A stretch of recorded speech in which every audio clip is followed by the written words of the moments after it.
تعالیٰ کی وحدانیت دوبارہ سے ہم لوگ سورہ بقرہ کی تلاوت کر رہے ہیں، اس کی ترجمہ و تفسیر پڑھ رہے ہیں۔ تو سورہ بقرہ میں ہم نے پیچھے اللہ تعالیٰ کی وحدانیت پڑھی، جو چاہتا ہے اللہ تعالیٰ کی ذات جس کو چاہتا ہے جیسے چاہتا ہے ہدایت دیتا ہے، اور منافقین کا ذکر ہوا کہ منافقین کے گونگے ہیں، بہرے ہیں، اندھے، کہ اللہ تعالیٰ کی ذات نے ان کے سامنے ہدایت کی روشنی رکھی، ارد گرد پھیلی، لیکن ان لوگوں نے کیا کیا کہ اس کو ریجیکٹ کر دیا، اس کو قبول ہی نہیں کیا۔ تو اب ہم پڑھ رہے ہیں یا ایھا الناس اعبدوا ربکم الذی خلقکم، اے لوگو۔ قرآن مجید وہ کتاب ہے جو قیامت تک آنے والے تمام لوگوں کو مخاطب کر رہی ہے، صرف ایمان والوں کو نہیں کہا جا رہا۔ اے لوگو، عبادت کرو اپنے رب کی، وہ جس نے خلقکم، تمہیں تخلیق کیا ہے۔ اے لوگو، عبادت کرو اپنے رب کی، وہ جس نے تمہیں تخلیق کیا۔ دیکھنا، ہم والدین ہیں، ہم اپنی مرضی سے اپنی اولاد کو پیدا نہیں کر سکتے۔ اللہ تعالیٰ کی ذات چاہتی ہے، جیسے چاہتی ہے، جس وقت چاہتی ہے، جس کو چاہتی ہے صاحب اولاد کر دیتی ہے۔ لیکن جس وقت وہ اولاد ہمارے ہاتھوں میں آتی ہے، جب وہ اولاد ہماری پرورش کے بعد جوان ہوتی ہے، تو ہماری تمام کی تمام توقعات یہ ہوتی ہیں کہ ہمارے جو بچے ہیں وہ ہمارے اتنے فرما بردار ہو جائیں کہ ہماری کسی بات کا بھی انکار نہ کریں، ہر بات میں فرما برداری کریں۔ کسی بات میں بھی، چھوٹی بات میں بھی ہم کہتے ہیں کہ یہ ہماری نافرمانی کیوں کر رہے ہیں۔ ہمیں بہت زیادہ دکھ ہوتا ہے جب ہمارے اولاد ہماری نافرمانی کرتی ہے، اور سب سے پہلے جو بات ہماری زبان پہ آتی ہے وہ یہ ہوتی ہے کہ ہم نے ساری زندگی لگا دی اپنی بچوں کی پرورش میں، اور ہمارے بچے ہماری اتنی زیادہ نافرمانی کر رہے ہیں۔ اب اسی بات کو انسان اپنے اوپر لے، اللہ تعالیٰ کی ذات نے مجھے تخلیق کی ہے، اللہ تعالیٰ کی ذات نے صرف مجھے ہی نہیں، میرے ارد گرد رہنے والوں کو، آدم علیہ السلام سے لے کر قیامت تک کے آنے والے تمام انسانوں کو تخلیق کرنا ہے، کیا ہے۔ تمام کی روحوں کو پہلے سے بنا دیا، پیدا فرما دیا۔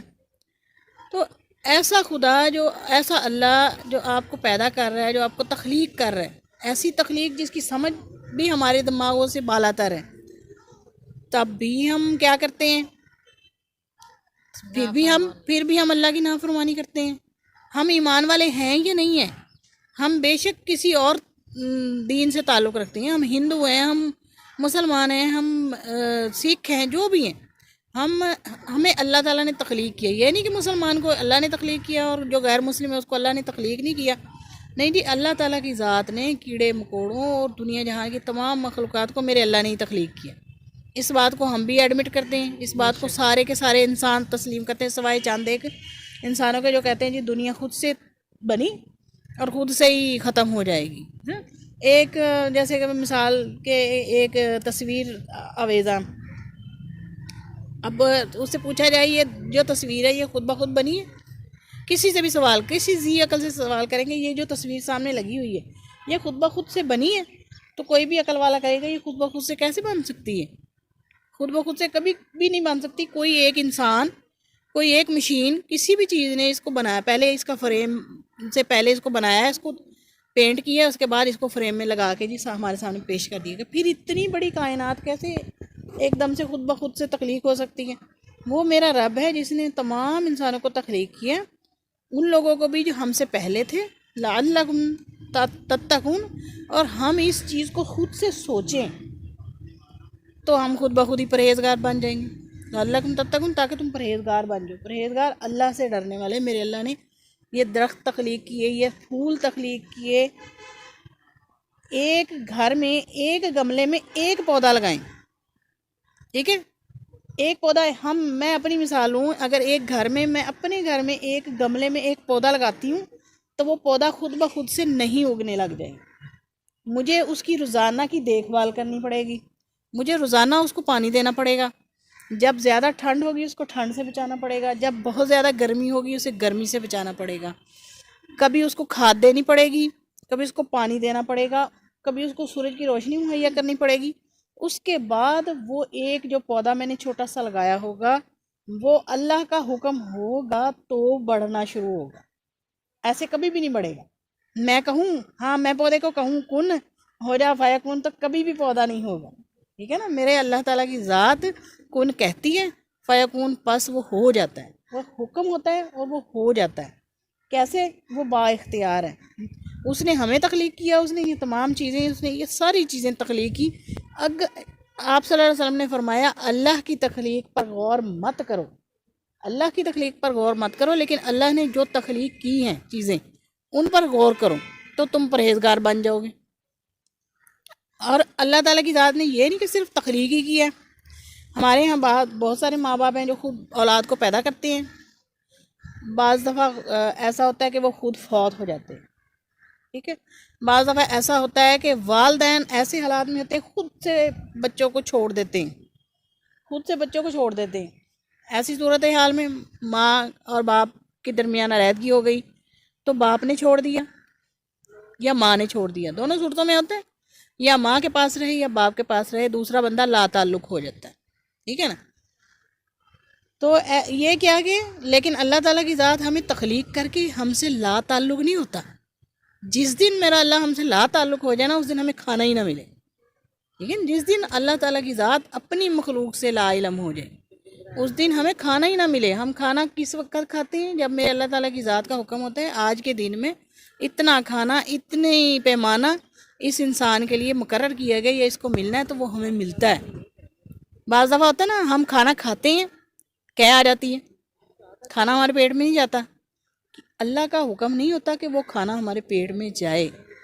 بعض دفعہ ہم بیمار ہو جاتے ہیں، ہم بے ہوش ہو جاتے ہیں، ہم ہاسپٹل میں چلے جاتے ہیں، ہمیں وہ ڈرپس لگ رہی ہوتی ہیں، کھانا نہیں ہمارے گلے میں جا رہا ہوتا، کیوں؟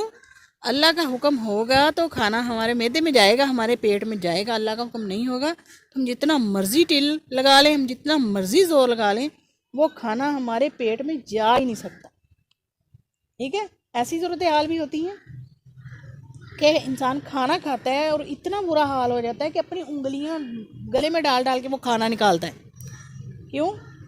اللہ کا حکم ہی نہیں ہوتا، اللہ کا حکم ہی نہیں ہوتا کہ میں وہ کھانا اپنے پیٹ میں لے کے جاؤں، جب تک میرے اللہ کا حکم نہیں ہوگا وہ کھانا میرے پیٹ میں نہیں جائے گا۔ ایسے میرا اللہ وہ ہے جس نے انسان کو تخلیق کیا، پھر اس کے لیے رزق تخلیق کیا، زمین میں، دنیا جہان میں ساری کی ساری چیزیں جو ہے نا اللہ نے ہمارے لیے مسخر کی ہیں، ٹھیک ہے نا۔ یہ پودے یہ جو درخت ہے نا، یہ اللہ نے ہمارے لیے مسخر کیے ہوئے ہیں، یہ اپنی مرضی سے کہیں نہیں جاتے،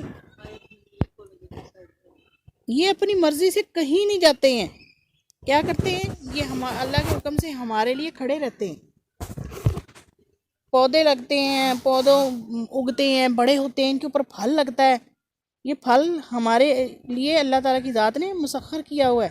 اللہ تعالیٰ کی ذات فرماتی ہیں اس درخت کو یہیں پہ کھڑا رہے، وہ وہیں کھڑا رہتا ہے۔ بعض ایسے پودے بھی ہیں جو انسانوں کو کھا جاتے ہیں، حشرات کو کھا جاتے ہیں، ان کو اگر اللہ ان کو حکم دے درختوں کو یہ ہمیں کھا جائیں، ٹھیک ہے، لیکن اللہ تعالیٰ کی ذات نے ان کو حکم نہیں دیا ہوا کہ یہ ہمیں کھائیں گے، اللہ تعالیٰ کی ذات نے ان کو حکم دیا ہوا ہے کہ یہ ہمارا رزق بنیں گے، تو یہ یہیں کھڑے ہیں، یہ ہمیں رزق دے رہے ہیں، یہ ہمیں چھاؤں دے رہے ہیں، یہ ہمیں پھل دے رہے ہیں۔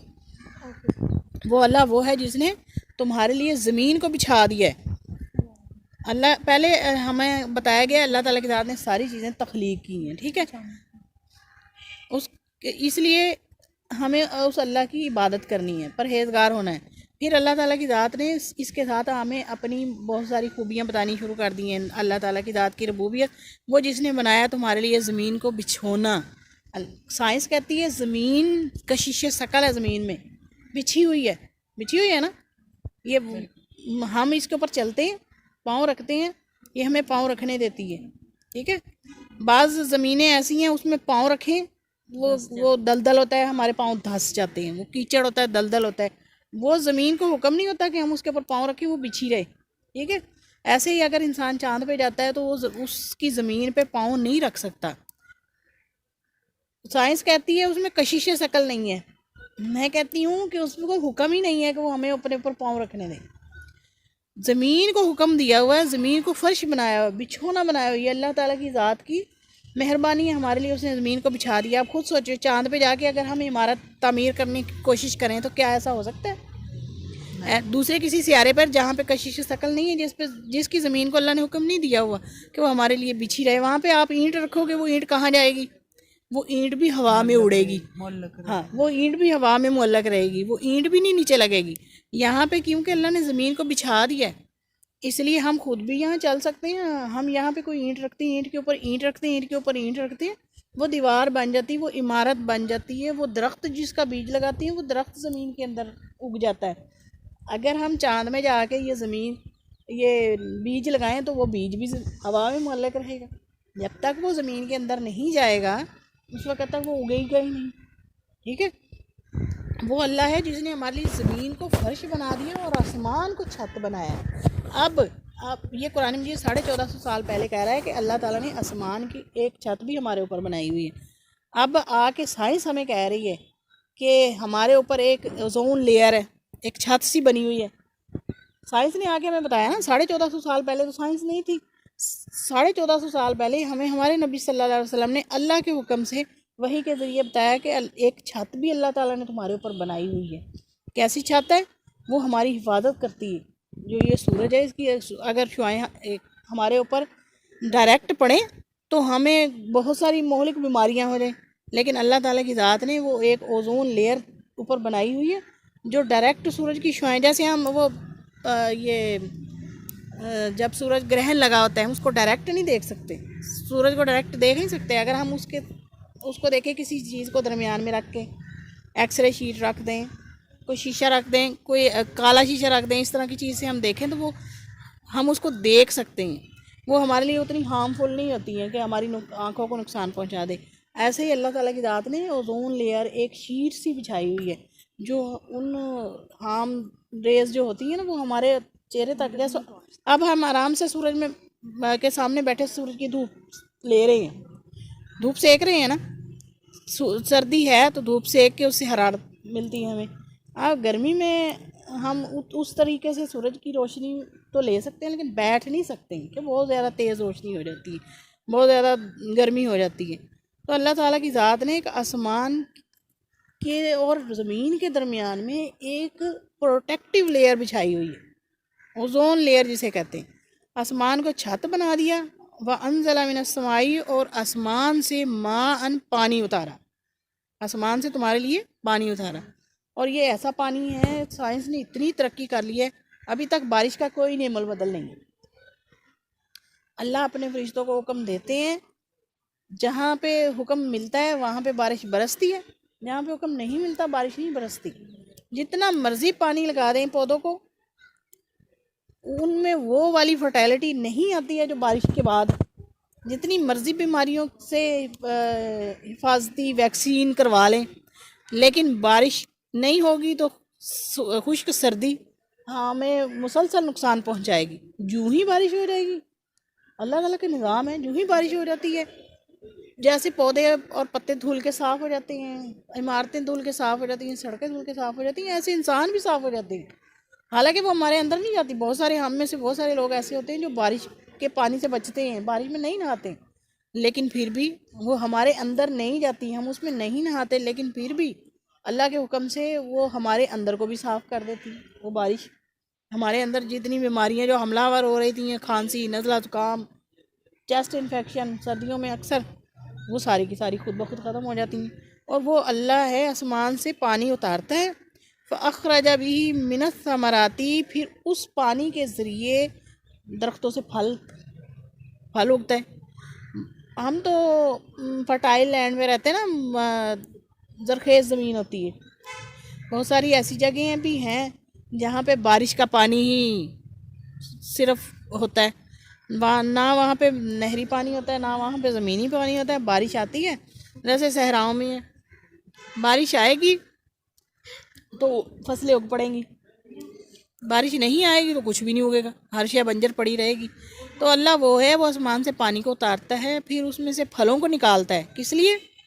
رزقا لکم، تمہارے کھانے کے لیے اتارا ہے. ہم کو پھل آ گیا ہے، پھل پڑا ہوا ہے، کوئی کھانے والا نہیں ہے، کیا کریں گے؟ پھل کا گل جائے گا، گر جائے گا، ختم ہو جائے گا. لیکن اس نے یہ پھل بھی، اللہ تعالیٰ کی ذات کی اتنی مہربانی ہے، اس نے رنگ رنگ کے پھل ہمارے لیے اتارے ہر قسم کے. اور وہ انسان کے لیے کہ بارش آتی ہے پھلوں میں اور زیادہ رس ہو جاتا ہے، کینو ہے، آم ہے، جتنے بھی پھل ہیں، جب بارش آئے گی پھل بہت زیادہ میٹھے ہو جائیں گے. اللہ کے حکم سے وہ ہم پھل پک جائیں گے، ہم کھائیں گے.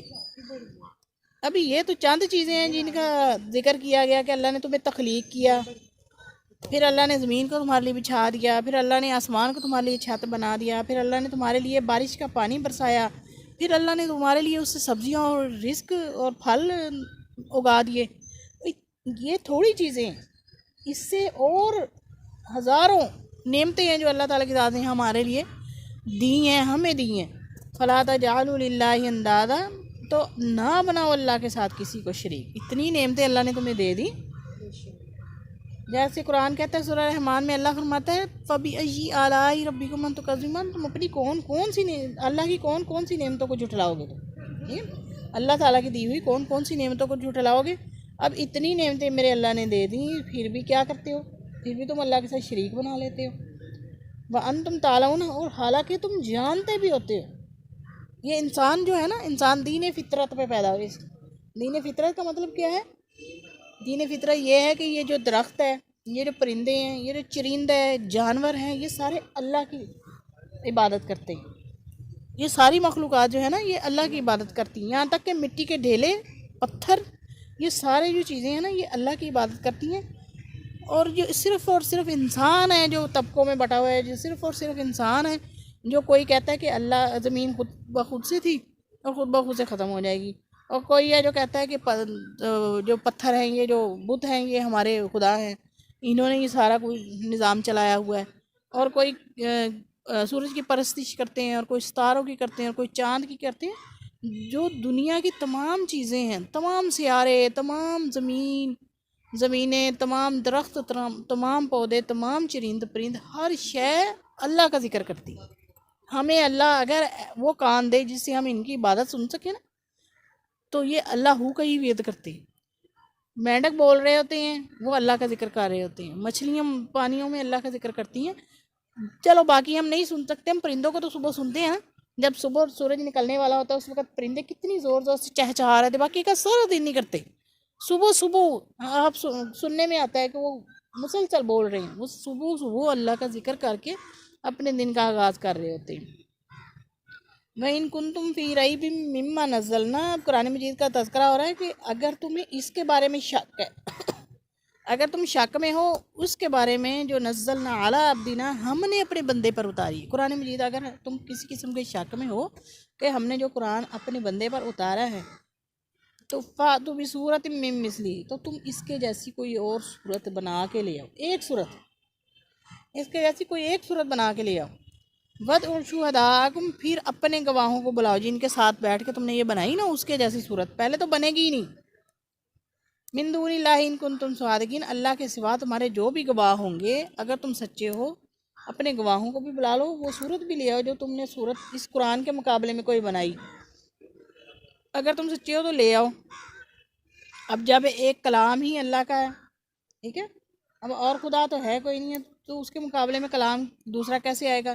تو قرآن مجید کہہ رہا ہے فَإِن لَمْ تَفْعَلُوا، پھر اگر تم نہ لا سکو، اگر تم نہ کر سکو، ہوگا ہی نہیں، ٹھیک ہے، وَلَن تَفْعَلُوا، اور ہرگز نہیں کر سکو گے۔ قرآن نے خود دعوت دی، پھر قرآن نے خود کہہ دیا، اللہ نے خود دعوت دی ہے کہ تم اس جیسی ایک صورت بنا کے لاؤ، پھر اللہ نے خود ہی اس کو کہہ دیا کہ تم اس جیسی ایک صورت بنا کے لا ہی نہیں سکتے ہو، تو کیا فَاتَّقُوا النَّارَ الَّتِی، پس پھر اس آگ سے ڈرو، وہ جس کا وقودها الناس، جس کا ایندھن ہوگا لوگ، والحجارت، اور پتھر، وہ اس آگ سے ڈرو جس کا ایندھن آدمی اور پتھر ہیں، اعدت للکافرین، جو کافروں کے لیے تیار کی گئی ہیں۔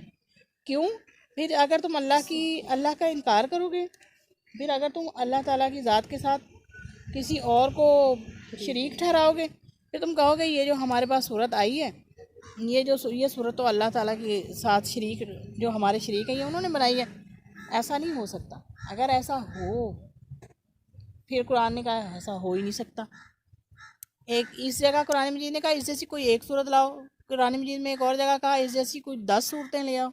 10 صورتیں وہ کہاں لا سکتے؟ وہ تو ایک صورت نہیں لا سکتے، ایک صورت بھی نہیں لا سکتے، کیونکہ دنیاوی جو رائٹر ہوتے ہیں، دنیاوی جو تخلیق کار ہیں، اس ایک کتاب آتی ہے، وہ اتنی شہرت حاصل کرتی ہے، ساری دنیا میں اس کے چرچے ہو جاتے ہیں، پھر اس کے بعد کوئی اور رائٹر آتا ہے، اس کی کتاب اس سے بھی زیادہ مشہور ہو جاتی ہے، پچھلے سارے ریکارڈ ٹوٹ جاتے ہیں جی، یہ اس کی 50,000 جلدیں فروخت ہو گئی، اس کی 1,00,000 جلدیں فروخت ہو گئیں، اس سے ایسا کوئی رائٹر نہیں ہے. لیکن پھر اور 10 سال بعد، 15 سال بعد، 50 سال بعد کوئی اور رائٹر ایسا آ گیا جس نے اس سے بھی اچھی کتاب لکھ دی.